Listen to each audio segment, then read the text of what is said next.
balanced view on politics in today's world. Based on facts, born of rationality, common sense, and logic, providing context on today's events. This is American Perspective with Rick Thomas. Hello, everyone, and welcome to American Perspective. I am your host, Rick, and I love Palm's attitude. Yes, that's right. Palms are us over on Rumble. I love your attitude. Stop messing around and just open the doors. I'm guessing that has to do with me. Palms also pointed out it's the longest 2 minutes of my life here. Yeah, well, I got a countdown. I'm sorry. And once the countdown starts, by the way, everything, and Bonnie also points out, my alarm time to go. So just so you guys understand, everything on that I've done in terms of the beginning and all of that, I put in a lot of automation.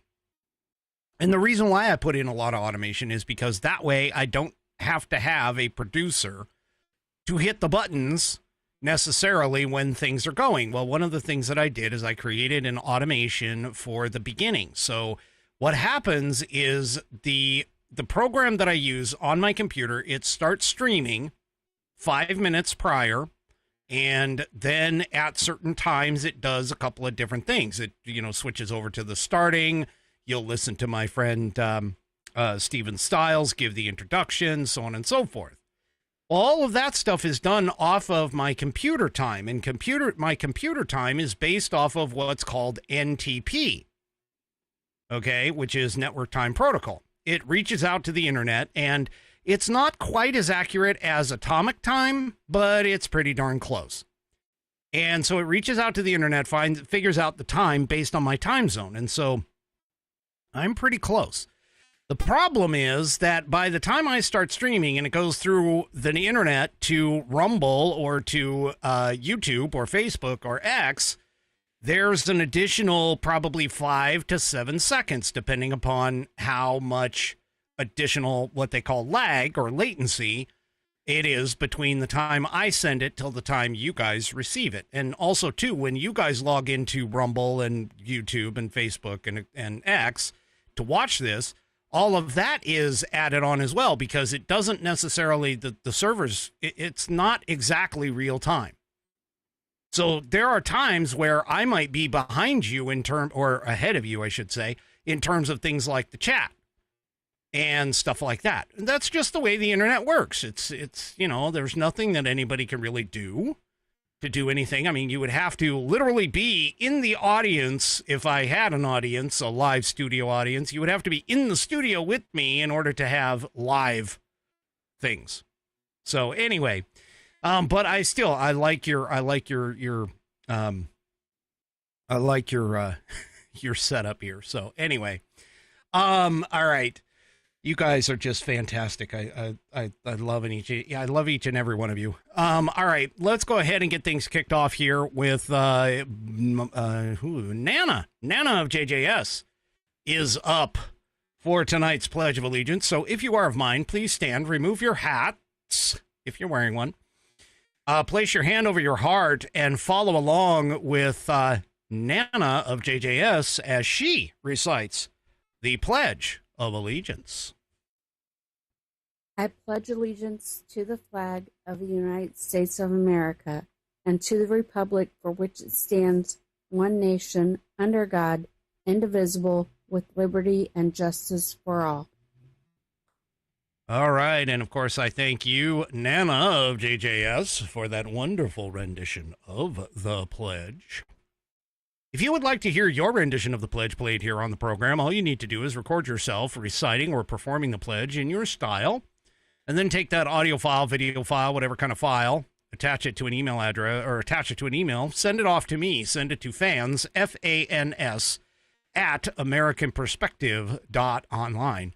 That's fans, F-A-N-S, at americanperspective.online. And I will get you into the rotation. I think I'm up to 17 or 18 now, maybe 16. I'm not sure. Anyway, the more I get, the merrier. That's right. The more I get, the merrier. All right. Hey there, Squishy. Hi, Squishy. And I want to ask Becky of Australia, why would you need to be near a computer with a baseball bat? That's sort of like, oil and water. They kind of don't mix. Anyway.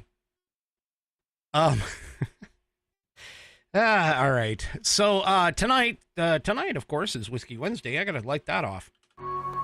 Down to business.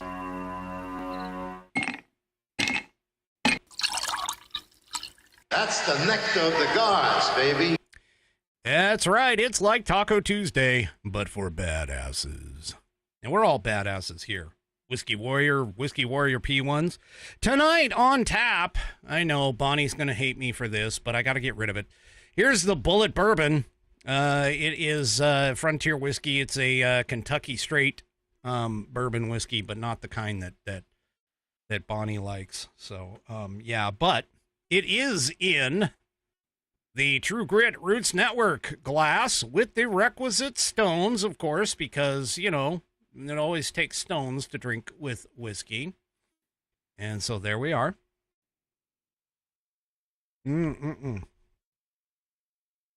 mean, if you like it, you like it. If you don't, you don't. That's one thing that's really cool about whiskey is there's so many different varieties available that there is a taste for just about everyone. So, there's all kinds of different styles of whiskey, and it's been around for hundreds and hundreds of years. So, yeah, there you go.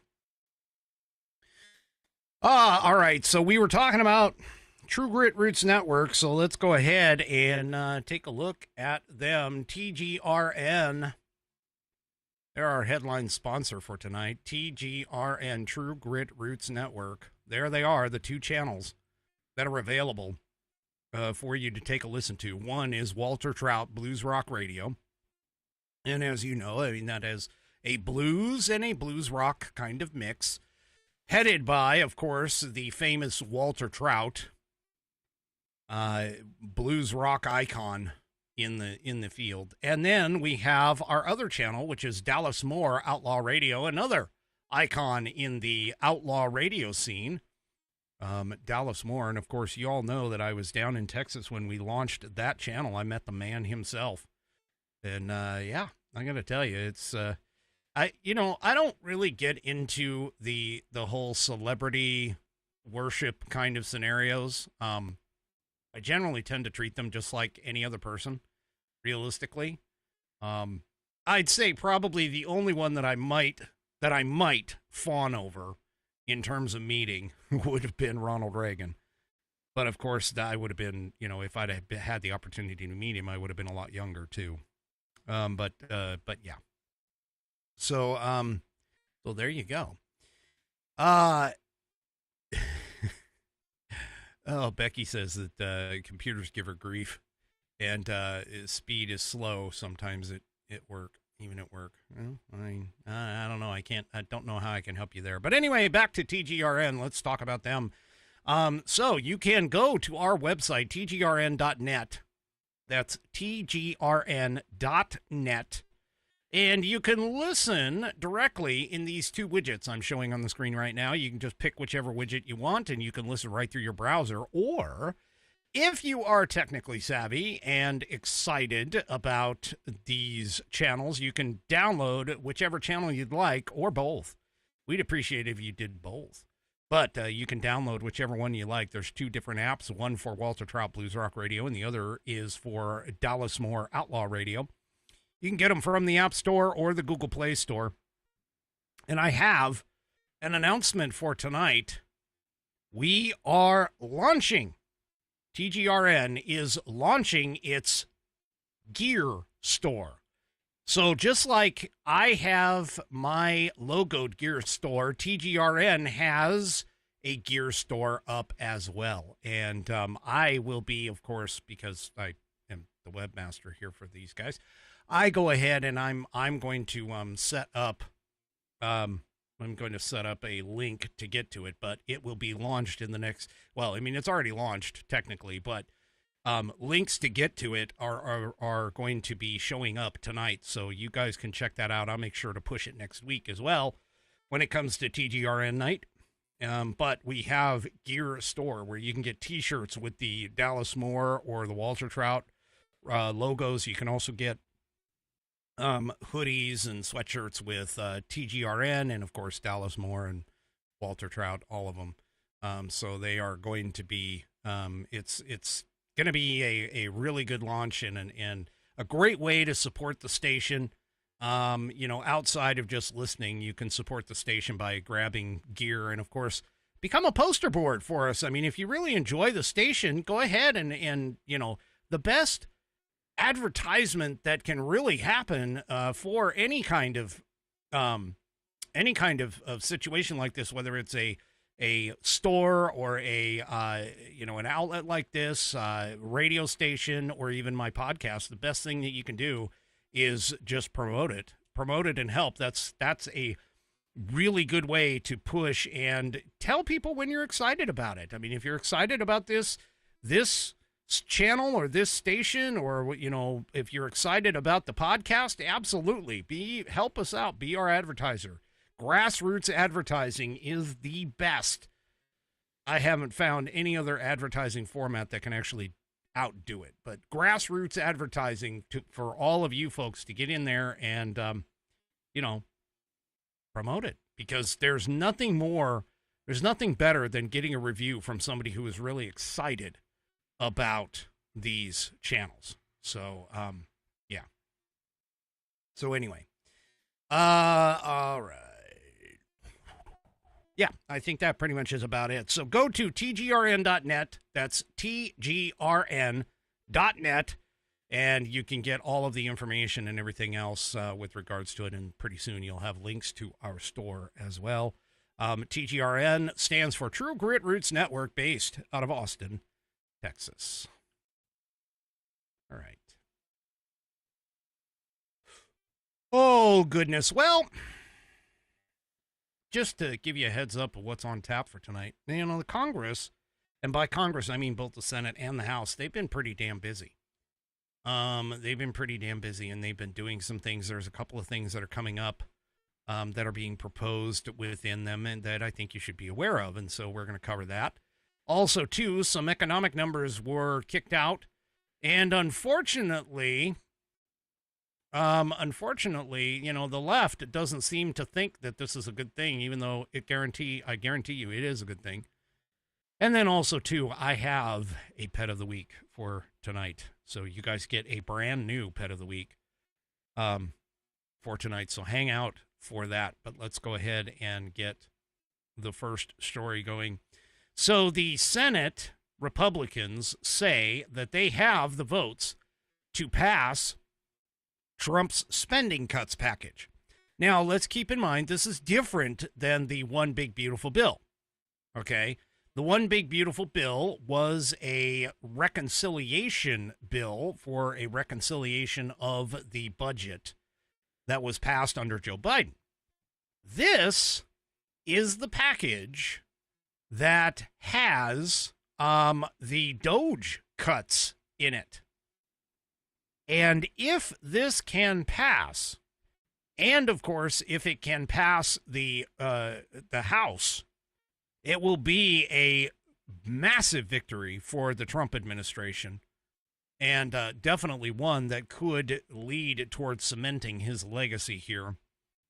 So Russell Vought, who is the, and this is based off of The Hill, but this is in PJ Media, but Russell Vought, who is the director of the Office of Management and Budget, told reporters yesterday that the so-called rescissions package now has enough votes to pass the Senate after he and the Senate GOP leaders agreed to an amendment to remove cuts to the president's emergency plan for AIDS relief, the global initiative launched by President George Bush in 2003 to combat AIDS. So Vought, who is the administration's chief budget watchdog, also worked out a side deal with Senator Mike Rounds to redirect money in the Interior Department to help approximately 28 radio stations across 14 states that broadcast onto tribal lands who are at risk of being hurt by the $1.1 billion in cuts to the Corporation for Public Broadcasting. Now, no offense, and not that anything like this, I mean, again, you know, what I want isn't necessarily everything. You know, I'm not going to get everything in a package. But in this particular case, this is in regards to the idea that public funds are being used to broadcast radio into different areas. And I honestly believe personally, because again, I'm a strict constitutionalist, there is nothing in Article 1, Section 8 that discusses the use of taxpayer funds for the federal government to provide funding for these places. Now, somebody could, if somebody wanted to try and make the argument and could sort of prove it to me that this was important, and it falls under something within that Article 1, Section 8. Everything that doesn't fall in there falls to the 10th Amendment, in my mind. So, anyway. So, you know, again, this is something where they are wrangling to try and get, and this is what happens on the Hill. You always do this. It's a give and take. Not everybody gets money to go, you know, not everybody gets what they want. Generally, it's a compromise. You got to compromise between the parties. You got to compromise between the states. You know, you have these senators from the states, and they always get wrangled. You know, you want money to come to your state. You want to prove to your voters that you're getting money coming into the state, and so on and so forth, because let's face it, the vast majority of voters don't even know what the Constitution says, nor do they even really care when it comes to certain things. So, but this announcement apparently comes after the Senate Appropriations Committee threatened a revolt over the bill. So, Senators Susan Collins and Lisa Murkowski, both of them wobblers and committee members, had their doubts about the package of spending cuts. Another issue among the committee members was that they perceived this as the administration's slow response to questions, or what they perceived as the administration's slow response to questions. So, yeah, this is going to be interesting. And President Trump, of course, is leaning heavily on these Republican senators to pass, then back this package. And even some of the Republican senators who have doubts about it to stand behind it. Trump even said that he would refuse to endorse any senator who voted against defunding public broadcasting in particular. So, yeah, the Senate Republicans expect the $9 billion rescissions package to pass, according to The Hill. But a big question looming over the debate is whether or not voting to approve the legislation will encourage the White House to send additional proposals to claw back funds that Congress has already appropriated. So, yeah. Yeah, they're working on this package, and of course, once it does go to it, then the House has an opportunity to get to it. When the House has the opportunity, of course, what ends up happening is you end up with a bunch of potentially a bunch of changes, modifications, additions, subtractions, and if that happens, then, of course, as we all know, Schoolhouse Rock style, it goes back to the Senate for a true-up, let's call it, between the two bills. Now, that being said, Democrats, and this is not necessarily about the Epstein files themselves, but Democrats decided to try and slip in a amendment to a cryptocurrency legislation. Now, this is part of the problem. This is one of the things that I have. This is one of the problems that I have with this entire situation. It used to be that they could go and when you would vote on a bill, and by the way, this is internal rules, not necessarily constitutional rules, because remember, each house actually makes their own internal rules outside of the generic foundation that the Constitution provides. But one of the rules that the House of Representatives in particular got rid of is the idea that you can go and vote for a bill or against a bill with provisos, meaning that you could walk through the entire bill and you could line item veto certain things and yet still say, hey, I approve it if these changes are made. Well, they've changed that, and I don't know exactly when, but they did change it as a part of their rule process. And so now what ends up happening is if somebody sneaks in an amendment, if somebody sneaks in a pork stipulation, hey, I want, 100 million thousand whatever dollars to run off. Yeah, I know I said that wrong. But anyway, $100 million to go to, studying dandelions in my state. Okay.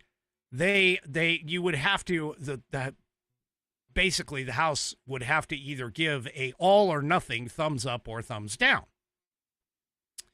And so why does this have anything to do with the Democrats and the Epstein files? Well, Democrats decided to add an amendment, in this particular case, Ro Khanna from California. He was looking to get the amendment added to this cryptocurrency legislation and basically put it in to a vote and put it in on something,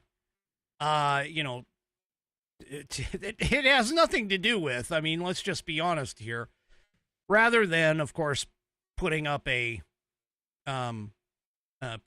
separate specific bill for this. Well, the House Rules Committee, which is, made up of course, a majority of GOP members, the cryptocurrency legislation that he was looking to attach this amendment to got turned down. It was barred to being added in a 5-7 vote by the House Rules Committee, although one GOP member did vote to, add it. So, unfortunately, Ro Khanna, of course, is using this, and believe me, the Democrats are using this as a political weapon and unfortunately, I got to tell you, one problem that you have, or one challenge that you have in dealing with Donald Trump, is the fact that there are times where you can tell that you got him.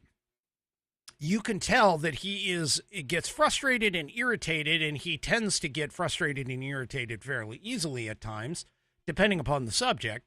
And in this particular case, the Democrats now have him because he came out during a cabinet meeting and went off on a reporter talking about the Epstein files, or asking a question, I should say, about the Epstein files. Now, here's the thing. I understand, Trump is a very in-the-moment, reality-based individual. He is going to deal with, and again, he's very transactional. He deals with whatever is in front of him. He doesn't really focus on any of the periphery kind of things. And so in his mind, the Epstein files with the DOJ FBI memo, they're out of the picture now. It's been said, it's been covered, it's done. We need to move on. And he's looking at it as, I've got way too many things on my plate to talk about other than the Epstein files, but that's all that anybody really wants to talk about, of course. Well, that's part of the problem.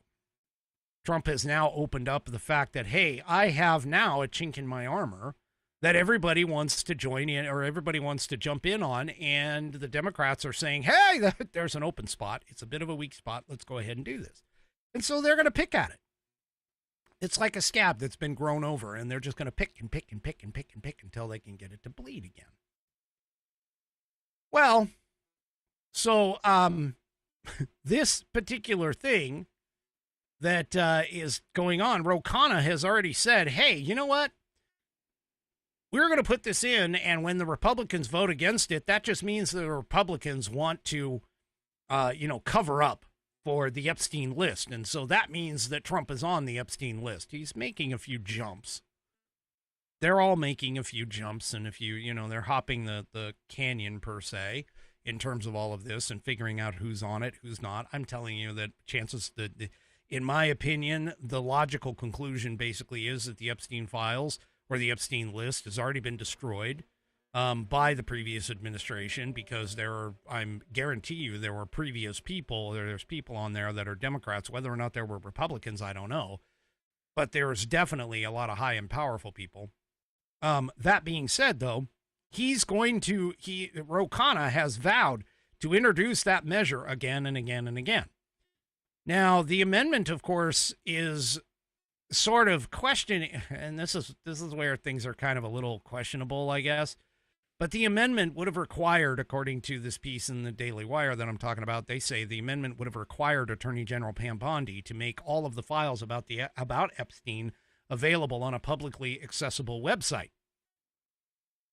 And she would have to comply within 30 days of the procedure's enactment. So here's part of the problem. And this, honestly, is why the Republicans voted against it for the most part. They're saying all of the files, that includes all of the video of the young girls and their compromising positions that are supposedly a part of the Epstein files. So in a sense, what's happened here is, and I'm going to hit this back to the Democrats, in a sense, what's happened here is the Democrats wanted the federal government to set up a child porn website, put all of the Epstein documents and videos and everything else onto this child porn website, out all of the victims of this situation, and of course, do all of this under the government auspices. Yeah. It's good that the Republicans shot this down, and it will be good that the Republicans continue to shoot this down every single time Ro Khanna brings this up, because that is absolutely asinine. What would be the point of putting up every single file on Epstein on a publicly available website?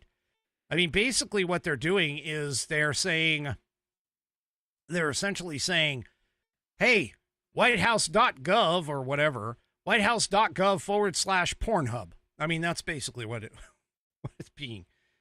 That is ridiculous. And it's also, it could be potentially where they could, by doing so, they could essentially be, committing crimes themselves. Child porn distribution. I mean, seriously.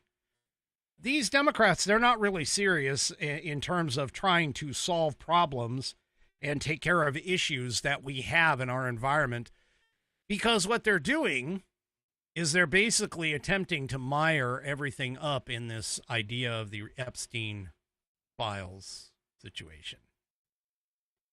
Yeah. So Democrats, I'm just going to tell you right now.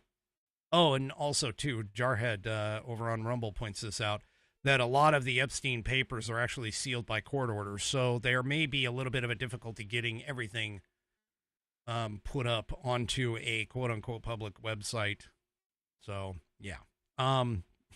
So anyway, we'll just have to see, but I just thought that was an interesting tactic. It's like, hey, Ro Khanna and the Democrats, they want to set up a government funded, government operated child porn website.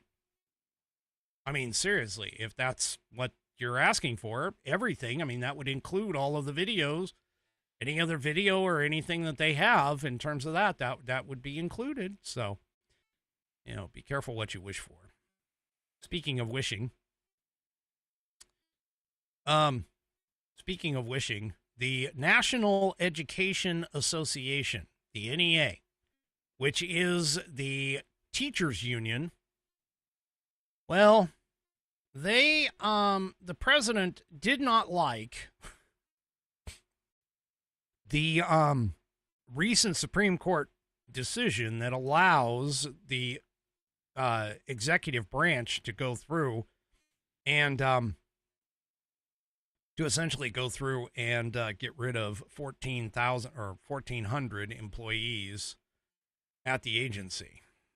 So the Supreme Court, as you know, cleared out the block or the nationwide injunction or the injunction, whatever you want to call it, that was blocking the executive branch from attempting to dismantle the Department of Education.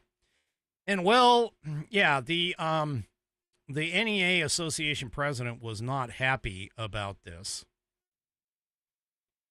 at all, which, again, I'm not quite sure how they have anything, but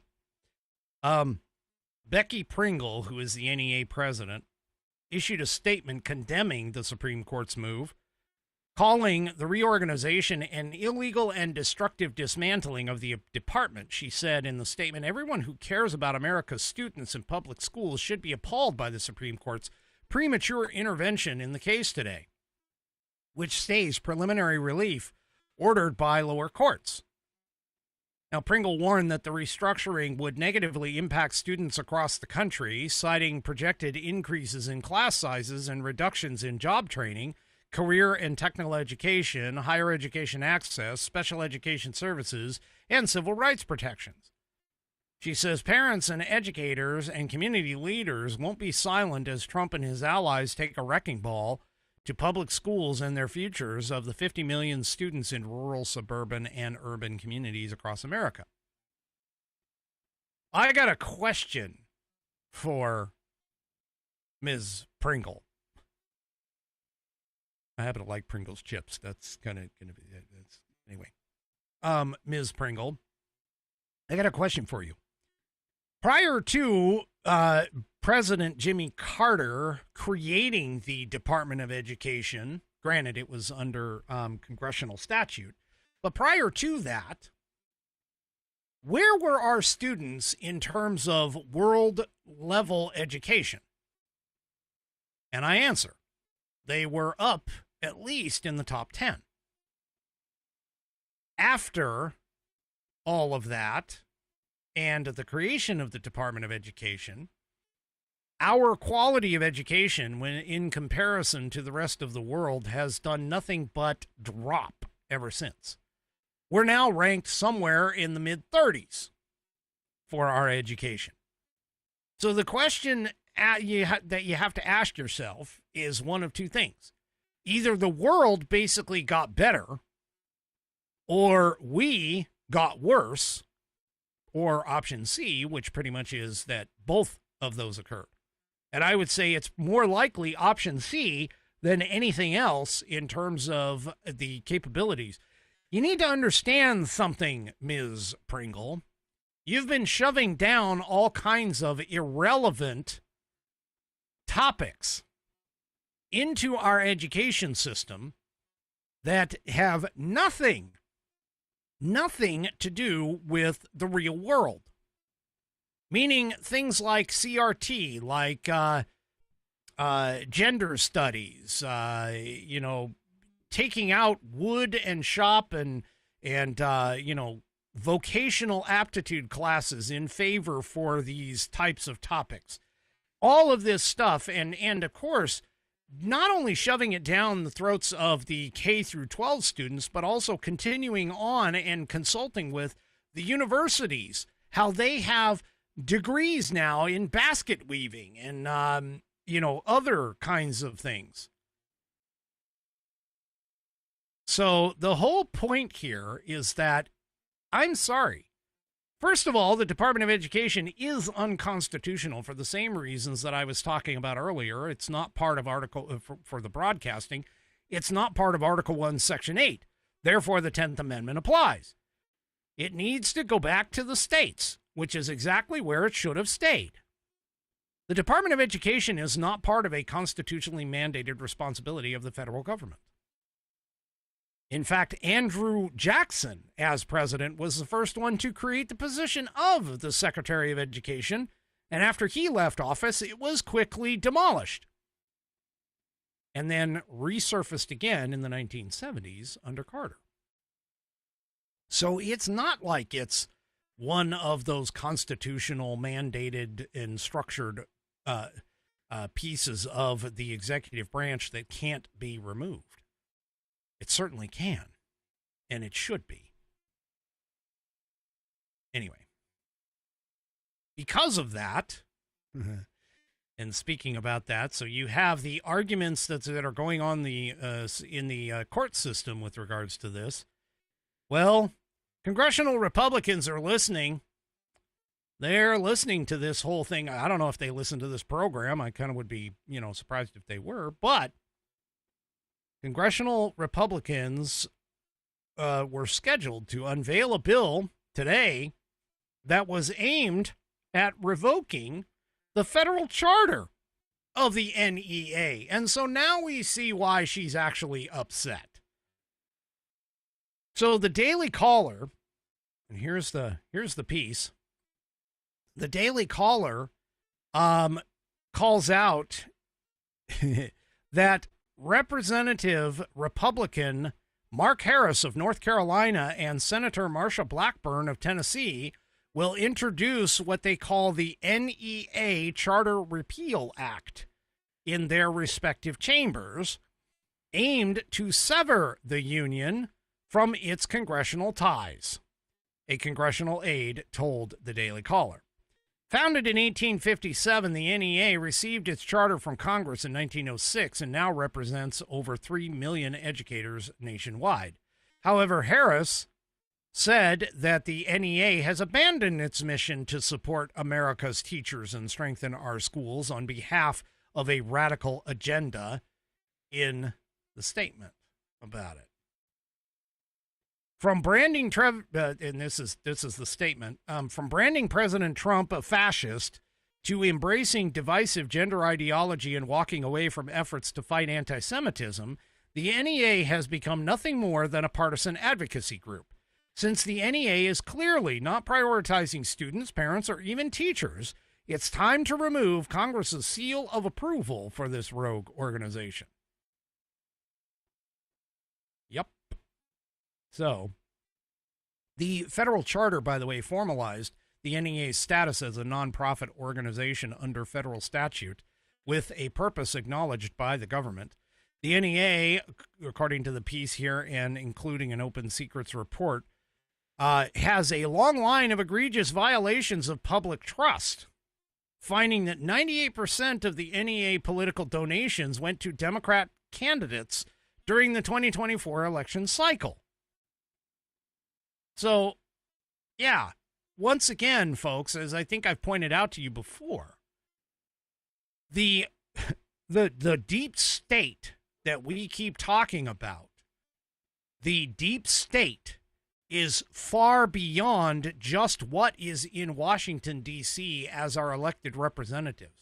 It extends to the bureaucracies. It extends to the non-governmental organizations that have all been sucking off the government teat, that have used government and connected to government in unconstitutional ways. Because again, as I point out, education is not the constitutionally mandated responsibility of the federal government. The Constitution itself, in Article 1, Section 8, outlines the responsibilities of the federal government. And this is part of where I say the growth of federal government is beyond the constitutional boundaries. And this is where we need to focus our energies and attention in trying to cut a lot of that back. Now, I honestly have never really understood why the 10th Amendment has never been used to argue any of these things within the court system. But all of that being said, at least we have some positive movement out of the government, the Republican-controlled Congress in both houses. We have some positive movement here on some things that realistically should have been turned over a long time ago. You're talking about partisanship in a government organization. I mean, even if you could make the argument that things like NPR and PBS and the NEA are positive and that they do things, they should be literally nonpartisan entities. They should have literally equal time, equal representation, totally nonpartisan, separated from government completely. Yet they are not. NPR, PBS, and the NEA have all demonstrated that they are leftist-leaning organizations. because of the people that have been added into their bureaucracies are all leftist lunatics. And so this is the problem. This is the deep state. You want to talk about the deep state? This is it. The leftist lunatics have taken over several agencies and institutions within our system. And it's this kinds of things we're going to have to basically go in and rip every single one of them out by the roots in order to effect any kind of significant and lasting change and take us back to America's foundational principles and values and get us back to where our American political system is supposed to be.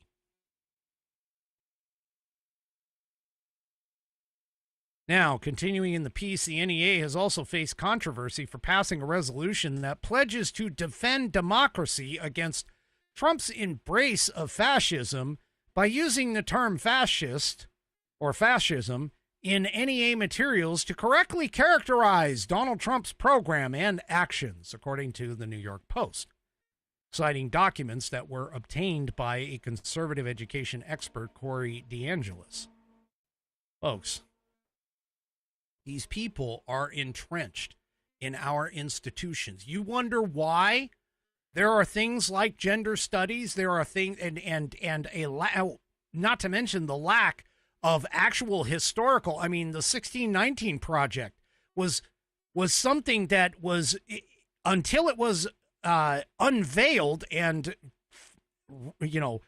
vehemently fought against, it was going to become historical teaching material is what it was going to be. It was going to be the program. I've pointed out to you on a couple of different episodes here where we're talking, like, for an example, the whole climate crisis, climate change. I mean, speaking of that, I'm sitting here in the studio and I'm sweating because it's freaking hot. But guess what? We're in mid-July. That's we're in the summer. I keep telling everybody, it's like July 4th, all of a sudden, God turns on the heater switch here in the Northwest, in the Pacific Northwest. And yet, you have major publications of major textbooks that are used all across the country within our education system, as I pointed out in another episode. You should go back and watch it, that they were embracing the idea that carbon was the enemy, even though there is no 100% empirical evidence that this is 100% factual. There are still questions with regards to it. And there's demonstrations all the time about the doomsday thought processes of the left in talking about things like greenhouse gases. I mean, first it was global cooling, then it was global warming. Now it's just climate change. The seas were going to rise. All of this stuff is being taught in our schools as what is considered to be settled science on purpose. And that's what these people have done. They have entrenched themselves into our national institutions. They are essentially following the Marxist idea of taking over these institutions and playing the long game to train our young people, to train our youngsters in a specific ideology set, and making it so that things and ideas like patriotism, one nation under God, that America is a great country, that we have prosperity and opportunities that are unmatched and unequaled across the globe and the world. And all of these things that have never come true, they're not even questioning. They're not even questioning it. They're teaching it as though it is scientific fact. And this isn't, question it? No. Think critically? No, we're not going to do that. You're indoctrinated in our public school system in particular because of things like the NEAs being taken over by leftist, lunatic, totalitarian So this is a good thing. Get the government out of the places that it is not constitutionally supposed to be. Get the government out. Reduce regulations, reduce taxes, reduce the size of government. There you go. Now you've got the recipe for success in terms of America. It's pretty simple. It's a three-step process. All right. Oh, I got to take a quick drink for that. I'm drinking whiskey, but I end the day with whiskey. You want to know what I start the day with? Well, some days I start the day with coffee and a little bourbon cream in it. Buffalo Trace bourbon cream, by the way. If you ever get a chance to get that stuff, it is really good. Just saying, but that's not what I'm talking about here. I am talking about coffee. Coffee in the morning. I start my day with a 16-ounce cup of coffee. Yes, that's 2 cups of coffee all in one. And it is a fantastic, massive cup. I've shown it to you on the program here before. But there's this great company called 1775 Coffee that advertises here on Rumble, and you really need to give it a shot. If you haven't already, now is your opportunity to do so. The 1775 starter kit just dropped. There's a limited number of units available, and in each unit, folks, you get to try their bold dark roast that hits harder than a CNN fact check. You get to try their smooth medium roast. And you also get a sampling of their Vitality Mushroom Coffee, which gives you clean energy and laser focus with no crash. All of these coffee varieties are single origin, small batch, toxin-free, and mold-free. You'll also get, as a part of the starter kit, and this is my favorite, the Gold Spoon Clip. That's right, because freedom is not scooped with plastic. You'll also receive a frother that is strong enough to stir up your coffee and your mother-in-law's political opinions. You'll also receive, as a part of this pack, a black 1775 tumbler that says, "I don't take life advice or caffeine from a woke sea witch." It's $170 worth of coffee and gear that is all yours for just $99. This offering is for the ones who have been watching 1775 Coffee blow up on Rumble and have been wondering if it's actually worth it. Spoiler alert, it is. Go to 1775coffee.com. That's the numbers 1775, the word coffee, all one word, .com, / for those of you who don't know, that's the question mark key on your keyboard, / studio, STUDIO, and grab your starter kit before they are gone. Once again, go to 1775coffee.com / studio, STUDIO, grab your starter kit before they disappear off the shelves.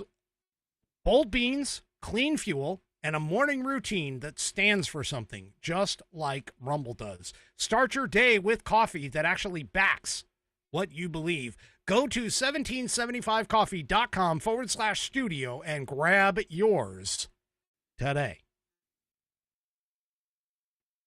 All right. So there's a continuation of the work that is being done.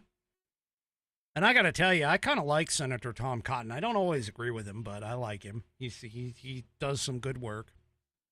One of the things that's been going through the court system and discussed in all kinds of, leftist outlets and even the right outlets have all been talking about the executive order that clarifies the actual truth on birthright citizenship. Okay. And right now, going through the court system, the birthright citizenship definition, and really this is where it comes down to, because we don't have a very clear definition based off of the 14th Amendment of what birthright citizenship actually is.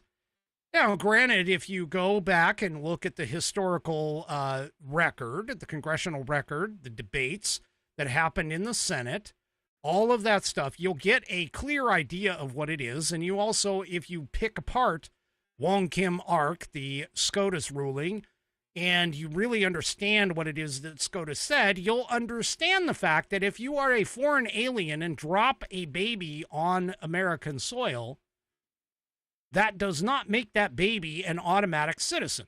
In fact, everything that we have had in terms of things like when you become a naturalized citizen, you have to rescind any allegiance to any other country, that whatever country you came from. That's part of the oath as you become a naturalized citizen. And it was further explained during those debates over the 14th Amendment and the wording that the point of the 14th Amendment was for the slaves that were here to get and be considered United States citizens, and not foreign aliens coming here for a visit and having a baby. So it was very clear. Well, Senator Tom Cotton has now sponsored a bill, according to the Populous Times. He is clarifying the idea of birthright citizenship. So not only are we going to run through the courts on this, but Congress, at least thanks to Tom Cotton, has now, senator in the Senate, is now going to look at and potentially vote on, if they can get it out of whatever their committees they have, in order to get this taken care of. So the two ways that we could have this question answered, honestly, in terms of what the term birthright citizenship actually means, is through the court system, or to go through Congress, where it was actually, the terminology was actually created. And just as a case in point, I just want you to note that the term natural born has not been defined very well in our historical record. So the whole idea of our president being what is considered to be a natural born citizen of the United States also is a part of bringing this into question. Because if there is no difference between being a natural born citizen and a regular U.S. citizen who was brought here under naturalization, then what's the point in having the terminology different? There obviously is, and I believe me, I've gone through this historically on this program. There obviously was a particular purpose, because if anything, the framers of the Constitution were very specific about the language that they used, oftentimes, in the Constitution in order to ensure that their meaning was clear and concise. They also spent several months discussing it back and forth. Alexander Hamilton, James Madison, and I think there was somebody else, I think maybe John Adams or whatever. They discussed it in the Federalist Papers in order to be able to clarify, quantify, and specify everything that was going on in the Constitutional Convention as to why the states should ratify the new U.S. Constitution over the Articles of Confederation at the time. And the same thing goes with the Anti-Federalists, who also had their own inputs on all of this, which, by the way, that's how the Bill of Rights was created. It was the Anti-Federalists brought that up and created the first 10 amendments to the Constitution. They all passed them at the same time. They all ratified them at the same time. So all of this has to deal with historical records. And so this is what Tom Cotton is attempting to clarify, quantify, and specify what the term birthright citizenship actually means in a legislative sense. So, he has introduced a measure that is called the Constitutional Citizenship Clarification Act. And here is the text of the act. It is Senate Bill 4459. And what he essentially talks here is he's basically saying we're going to amend Section 301 of the Immigration and Nationality Act to clarify those classes of individuals born in the United States who are not nationals or citizens of the United States at birth. Mr. Cotton Mr. Vance, Mrs. Blackburn, and Mr.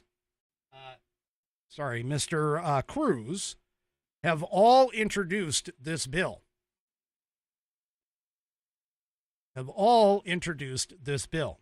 And the amended section, basically, and the reason why they're putting it forth here, he points out in Section 2, it is the sense of Congress that the right of birthright citizenship established in Section 1 of the 14th Amendment of the Constitution of the United States is rooted in the common law doctrine of what's called jus soli, meaning where you were born, and limited, and this is the key, limited by the principle that it is not just the soil, but also what he uses, he's using Latin terms here, ligentia and obedientia, which basically means allegiance and obedience, that make the subject born an actual citizen. And this is what I'm pointing out, and this is the discussion that they had when they created the 14th Amendment. So he also points out as a part of this that the Supreme Court of the United States has long recognized that under the principle of allegiance and obedience, the children of foreign diplomats and enemy troops born on the United States soil are not entitled to birthright citizenship. And by the way, that is exactly what we're talking about. If you can't even have enemy troops who show up here in our country, you know, granted, even if though they would be invading us, okay, but even if you had enemy troops that show up in our country and one of them drops a child, and I'm being a little crude here just for the point, but you drop a child and now all of a sudden that child is a U.S. citizen. No, that's not the case. Now, it's clear and talked about, you know, foreign diplomats, that is obvious. But now he also continues on and says, under that same principle, because again, he's saying that the Supreme Court has upheld that those people, originally diplomats, enemy troops, they are not a U.S. citizen just because they were born on our physical soil. He continues and says, under that same principle, the children of foreign spies, saboteurs, terrorists, other hostile actors, as well as the children of illegal aliens, should not be entitled to birthright citizenship. So, the purpose of this act, and he clears this, the purpose of this act are to codify the common law exception to birthright citizenship for ambassadors and invaders, as well as to clarify that other categories of disloyal or disobedient aliens are also subject to such exception. So, there you go. So that's what he's doing, and he is basically saying that a citizenship at birth exclusions for certain persons born in the United States include if the individual or if the person is born of alien parents who are unlawfully present in the United States for diplomatic purposes, or engaged in a hostile occupation of or hostile operation in the United States.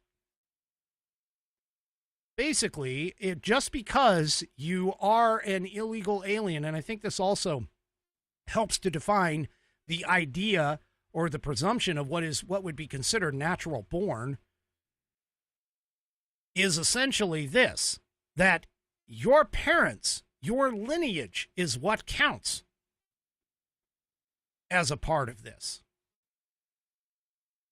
That's exactly what is the intent and the purpose of the 14th Amendment. That it was a specific, in a historical fashion, it was specific to counter the Dred versus Scott decision of the SCOTUS, which was an incorrect decision. And so this is I think, a very viable way, and probably will be even quicker if we could get it to the floor of the Senate and get it over to the House, a quicker way to put to bed this entire process or this entire situation when it comes to birthright citizenship, because one of the things that the court systems have upheld is that immigration and naturalization, that process, that whole process, resides 100% in Congress's hands. This is not a matter of the states to decide. This is not a matter necessarily of the people to decide. Because unlike the first two topics that I was talking about earlier, immigration and naturalization actually is in Article 1, Section 8, and therefore is not subject to the 10th Amendment. All right. Oh.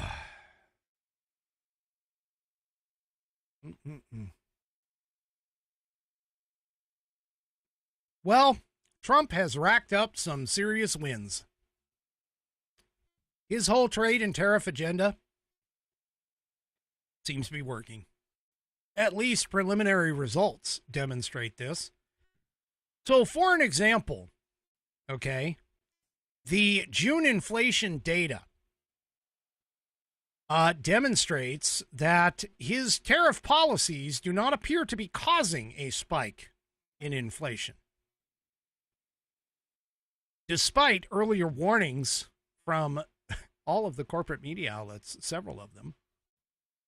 So the consumer price index rose by 2.7 year over year in June. Now, keep in mind that is a 0.2 increase over May, but when adjusted to exclude food and energy, the CPI increase was slightly lower than projected. And that increase came roughly in line with economist expectations. So here is a gentleman, let's see, he is CNBC's Rick Santelli. And let's just listen to what he has to say over all of this with regards to this report that came out. And twos. Becky, back to you. So, Rick, if we were to summarize, people have been waiting for tariff inflation, it doesn't really, I don't think the jury's still out. You can't say it's here, you can't say it's not here. It's a little bit warmer, but not the worst case scenario that a lot of people were predicting by now. Is that about right? No, that explains it. That, to me, the best way to look at this is that inflation is going to ebb and flow. If we want to really isolate it in terms of what this administration's doing or Liberation Day, I would benchmark it to the beginning of the year. January and February reads being warmer gives you a lot of information that some of the policies have not been detrimental in boosting inflation. Now, they're up just a bit, but some of that could also be associated with better economic data. You know, the death of the labor market has been greatly exaggerated based on recent data, and I think that all in all, the inflation numbers, they're pretty respectable here. I still think that the real issue, if you take a step back, is can we actually get to the 2% target? And I think that argument really is outside the administration's policies. I think we've been stuck in this kind of last mile sticky inflation for quite a while, Joe. Rick, thank you very much. We'll see you again soon. So there you go. I mean, even CNBC, even CNBC is starting to understand that, oh, wait a minute, Trump's policies are really not affecting things this going on. Yeah. So another indicator that came in, which was a good indicator, was that, and this in the Daily Wire, was that wholesale inflation remained unchanged in June. So the producer price index, which measures wholesale costs in the United States, showed no change last month. Oh, sorry. Here we go. Showed no change last month, defying the expectations of the economists who have been predicting for months that Americans would soon feel the pain of the Trump tariffs. The seasonally adjusted producer price index released by the BLS, the Bureau of Labor and Statistics, on Wednesday, came in at 0. Goose egg. 0.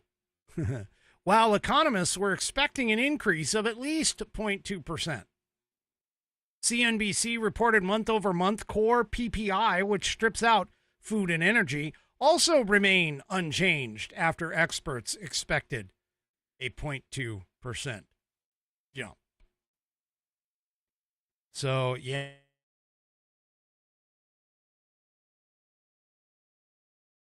CNBC reported, combined with Tuesday's consumer price index release, the data suggests that President Donald Trump's tariffs are indicating only a marginal bite on the U.S. economy and the prices for goods and services.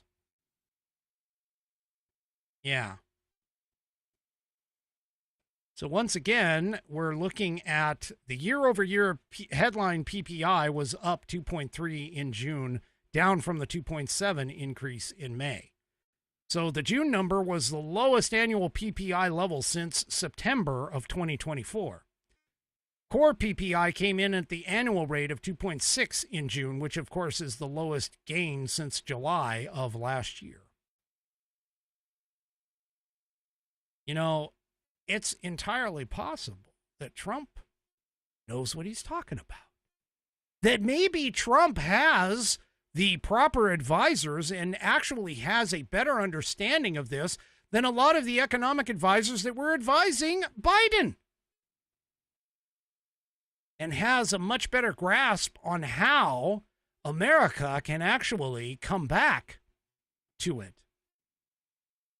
And so I don't know if anybody's heard, but there's been arguments back and forth, and even Trump has called out the Fed and have been saying, hey, you need to lower the interest rates. You need to lower the interest rates. And the Fed has been pushing back and saying, yeah, we're not really going to lower the interest rates just yet. We're not comfortable yet to lower the interest rates.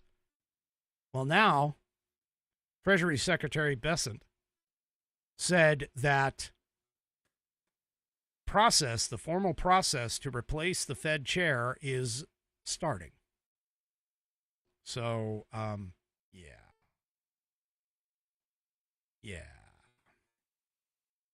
Well, another thing that the leftists keep talking about is, where are all these deals? Where are all the deals that Donald Trump keeps promising? Now, of course, they're specifically talking about all these trade deals. But what they're ignoring is they're ignoring some of the great things that are happening right here inside our country. The actual investments that have been made and promised by these large corporations in investing in America. One of them in particular is over in Pittsburgh. Pittsburgh has an announcement. Trump is heading over to Pittsburgh to announce a $70 billion AI energy investment with Senator Dave McCormick. So the event that he's heading toward is bringing together the world's top leaders in energy and AI alongside some big global investors, labor and trades leaders, and government officials. And I can tell you this much, that these two working together, they're teaming up. They're going to announce this $70 billion investment in AI and energy for the state of Pennsylvania. The push itself is going to involve thousands of new jobs for Pennsylvanians. The announcement planned for Tuesday will come during the inaugural Pennsylvania Energy and Innovation Summit in Pittsburgh, and will bring together all of those people that I talked before. Now, this was a press release from McCormick's office stated. I mean, this is the investment in America. This is what Donald Trump ran on, was to focus on America Buy American. Produce in America. And by the way, even NVIDIA, I saw an article, I didn't pull it up. I think I had it on tap for last night, but it fell on the cutting room floor. But there was an article where Mike Rowe, who is an advocate, just a complete advocate for blue-collar workers in America, they are all talking about the fact that even NVIDIA's CEO was saying, hey, we're going to be investing in more manufacturing, and we need people to actually get in these plants and do manufacturing for us. It's a reinvestment in the blue collar and manufacturing space in America. Mike Rowe was excited about this. He's like, hey, blue collar jobs, this is exactly what we need. We need to reinvigorate manufacturing inside America's borders. We need to, instead of farming it out to other countries, we need to bring it back here into our country. American jobs, American workers, American products. And this is exactly what Donald Trump was pushing for. Well, not only was this AI announcement coming, but Apple has also announced a $500 million investment into U.S.-produced magnets. So Apple announced on Tuesday, and this is from Town Hall, Apple announced on Tuesday that it is committing $500 million to a partnership with an American mining company called MP Materials. The partnership will invest in American-made rare earth magnets and seeks to develop a recycling facility that would reinforce the U.S. supply chain. MP Materials is the only fully integrated rare earth producer in the United States. As a part of the multi-year deal, Apple has committed to buying American-made rare earth magnets developed by MP Materials at its facility in Fort Worth, Texas. MP Materials stock has climbed 23% since the deal's announcement, according to CNBC. Magnets, like the ones produced by MP, are used in the haptic engine of iPhones, which allows the iPhone to buzz and vibrate as a part of its notification process. These magnets are also used inside other Apple products as a part of the microphone and audio equipment. Yes, folks, everything, this microphone that I have has a magnet in it. The new commitment from Apple is part of the company's pledge to spend more than $500 million in the U.S. over the next 4 years. And all of that is due to one thing and one thing only: Donald John Trump. That's right. Apple CEO Tim Cook said, American innovation drives everything we do at Apple, and we're proud to deepen our investment in the U.S. economy. And then he continued and said, rare earth materials are essential for making advanced technology, and this partnership will help strengthen the supply of these vital materials here in the U.S. Again, investing in America. Now, as a part of that investment in Pennsylvania, Google is a part of that. Google is investing $25 billion in data centers in Pennsylvania and some other regional states. Google's plans to invest more than $25 billion in these data centers within the next 2 years. Semaphore reported on Tuesday, according to Newsmax. The tech giant also signed a deal with what's called Brookfield Asset Management that includes an initial 20-year power purchase agreements, totaling $3 billion alone for electricity generated from 2 hydropower facilities that are located in Pennsylvania. Again, Donald Trump is delivering for America.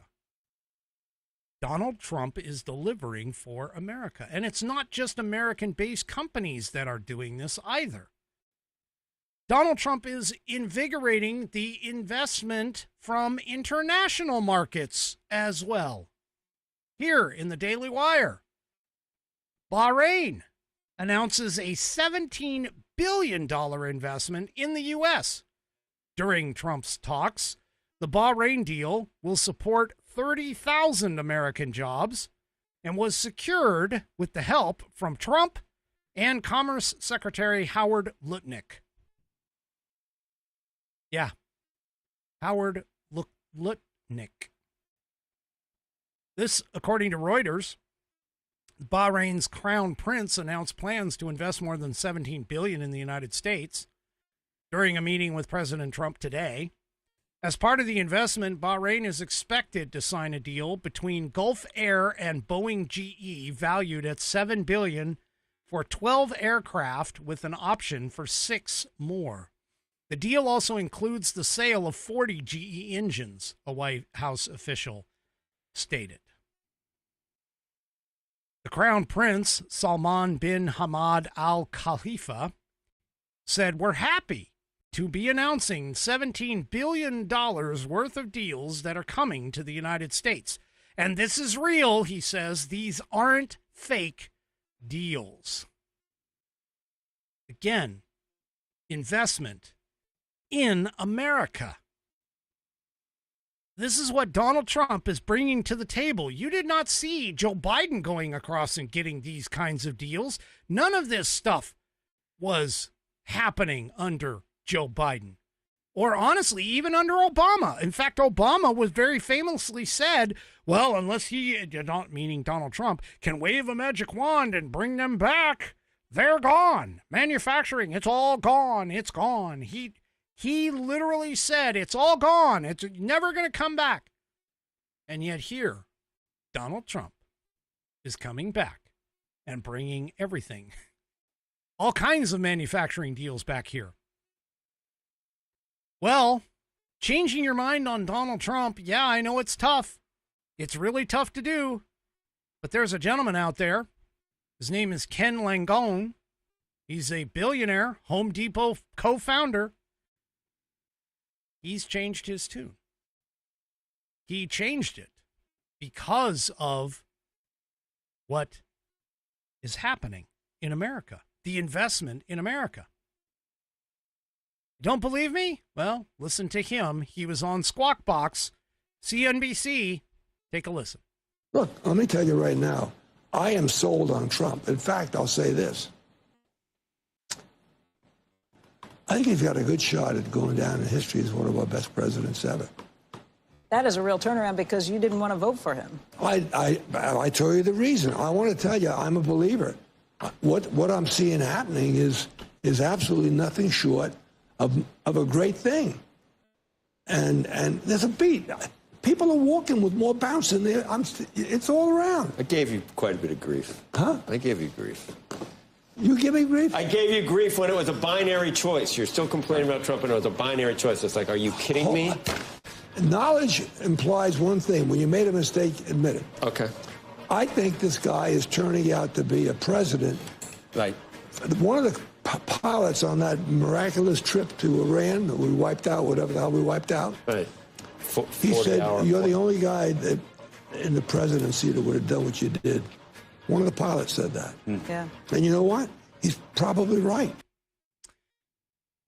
It's amazing.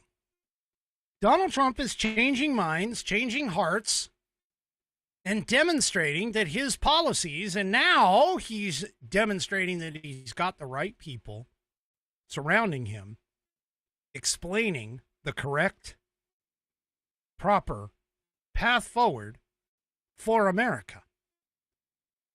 This is essentially, I almost want to call it a little bit of a miracle.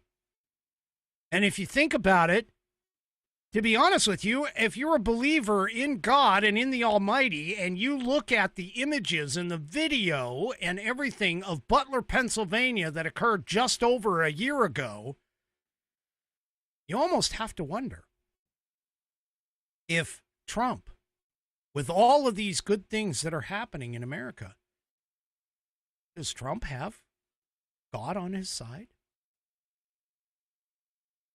I think so. God kept Donald Trump alive regardless of what the left tries to tell you or what the lunatic leftists try to say, that it was a setup, that it was a, it was staged, it was all this other stuff. Folks, keep believing, keep praying, keep your hands on your Bible and your eyes on the sky. Keep focused on the things, the good things that are occurring, that are happening in our world, because it is nothing short of miraculous to look at what this gentleman, this man, from the time he came down the golden escalator until today, has endured and withstood. It has to have been some sort of divine intervention at multiple points across his career in doing this. Because there really is no other logical explanation. There is something about Donald Trump and what Donald Trump is doing with America and the things that he has been able to accomplish under a enormous amount of pressure, that he has been able to overcome and triumph in almost all cases. Granted, he hasn't won everything yet, but he is on his way. And just think, all of these things that I've outlined now, all of these things that are occurring right now, all of these things that you are seeing occurring, we're not even done yet. We're not even into a year of Donald Trump. We haven't, I don't even think, well, let's see. I mean, we're about 6.5 months into his presidency. We're not even 6.5 months. We're 6 months in. Now that I'm, the math is catching up in my aged brain. The math is catching up. We're not even 6 months total into his presidency yet, and just think of all the winning and everything that we have been getting and doing, and all of the things that have been happening. The more that the left screams and hollers, it is their extinction event burst. It is their extinction event burst. And I still see good things moving forward. But we can't rest on our laurels here, people. We need to make sure that we back Donald Trump. We back the Republicans. We back the people that he needs in order to be able to accomplish the goals that he is looking for. And my resident mathematician in Nana, of course, points out that July 20th is going to be exactly 6 months. So, anyway. All right. Well, one last thing that I wanted to point out. 2028, while it is several years away, there is one guy who is definitely demonstrating that he is attempting to mount some sort of a resistance and forward, thinking process, because he can't be elected governor anymore. He is attempting to mount a campaign against Donald Trump. And that guy, of course, is Slick Willie. I'm going to call him Slick Willie, and I'm not talking about Willie Clinton, Billy Bob Clinton. I'm talking about Grease Monkey Oil Man himself, and by oil, I mean in his hair, because he hates oil. Gavin Newsom. Well, Gavin Newsom went on a podcast.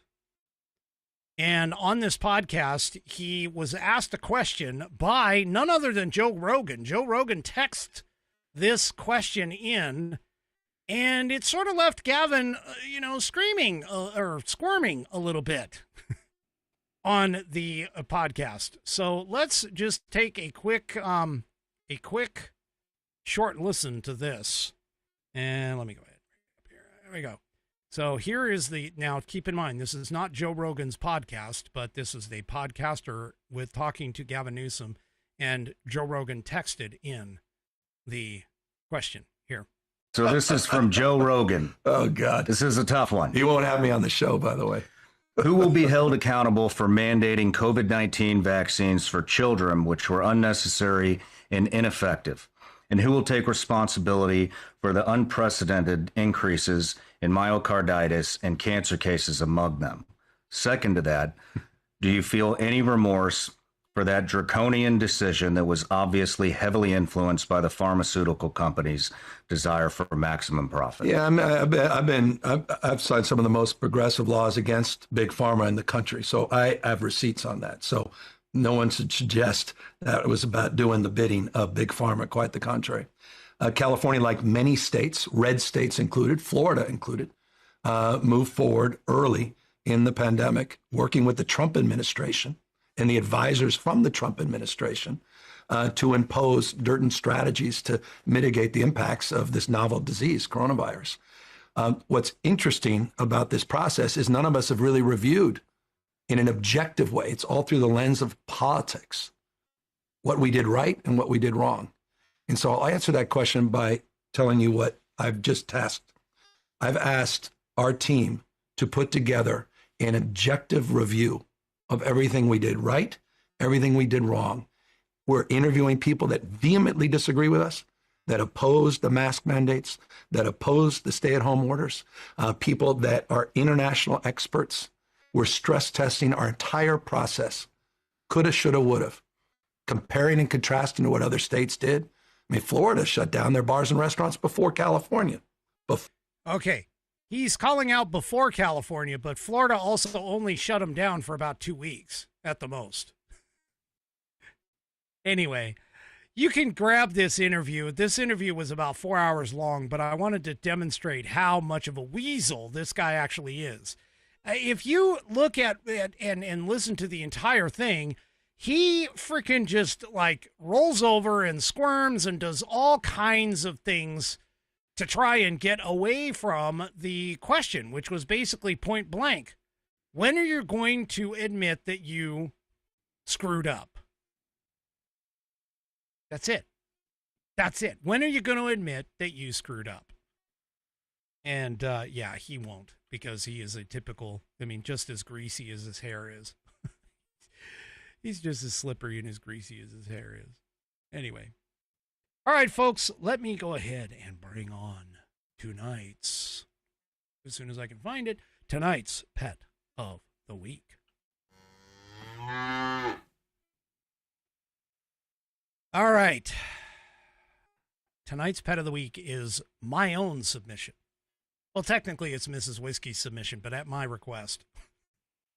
So as you all know, I've been pet sitting for my son and his fiance.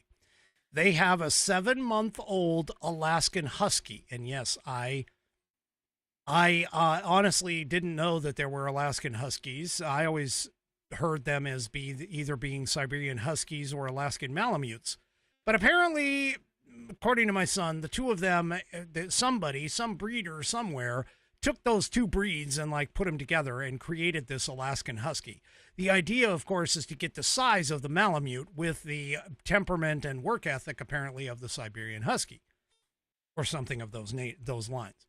Well, anyway, this 7-month-old dog has been here and has caused, as Bam just caught, caused a bit of a problem. And in fact, I'm just going to show this to you right now. This is the resulting damage on my body of what that pup created.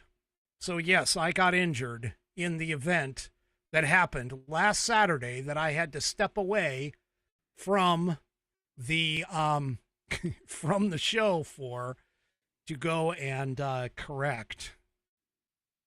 So, let me show you the young dog, the puppy, the 7-month-old puppy dog. This is Loki. And yes, that is where I fell. That is correct, Bonnie. That is where I fell. I hit something on my way down after slipping on the water that this pup, Loki, had done. Yeah, let's just say my arm is still recovering from it. But anyway, this is Loki, and true to his name, he is literally the god of mischief. In fact, in the house, we call him, sometimes we call him Red Bull. And this is close to his Red Bull stance. He actually cocks his head to the side because he is constantly full of energy. All he wants to do is play. That's it.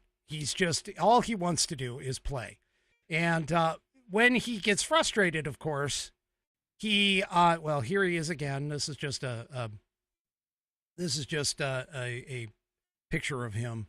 But when Loki wants to play, well, here he is kind of hanging out because it's been sort of hot. So, yeah, he's been sort of hot. But when Loki tries to play, what he does is he destroys things. He's gotten into trouble quite a bit. So his namesake is definitely perfect for it. And by the way, that's Angus's rear end that you see in this picture, this photo in the brown in the back. That's Angus's butt. He is actually they're sitting in the truck, in my truck, which you guys have seen in the truck series. But anyway, this is the result of him playing. He goes through and tears apart all kinds of ropes and toys and everything. I mean, look at the size of his paws. I know he's going to be huge when he finally grows into everything. But anyway, he's just, oh my gosh, he thinks everything is a play toy. Everything, including our cats. So we have 2 cats, and he looks at both of them as though they are play toys. And he will try and get them to play and everything else. But here he is. This is on Angus's bed, and the carnage of the toys. He's like tore up all kinds of toys already just in the week that he's been here. But there he is. So there you go. That is the absolute terror that I've been dealing with for the past week. And he was good Wednesday, Thursday, and Friday. It was just Saturday. I guess he got really tired of me being on the program and said, hey, you need to come and pay attention to me. And yeah, so there you go. There's tonight's bet of the week. All right, folks. That is it for this evening. Do me a favor, if you haven't already, head on over to rumble.com, get yourself an account. It is free. And once you are signed up and signed in, make sure you search up the American Perspective channel. And, of course, hit that green follow button to get notified every time I go live. Also, too, don't forget to give me a thumbs up or a thumbs down across all of my platforms, whether it's X, YouTube, Facebook, and, of course, the aforementioned Rumble. We will see you tomorrow night, 5 p.m. Pacific, 8 p.m. Eastern Time, right here on American Perspective. Have a great rest of your evening, and I'm going to go and try and sit in front of a fan because it is way too freaking hot in here. Good night, everybody.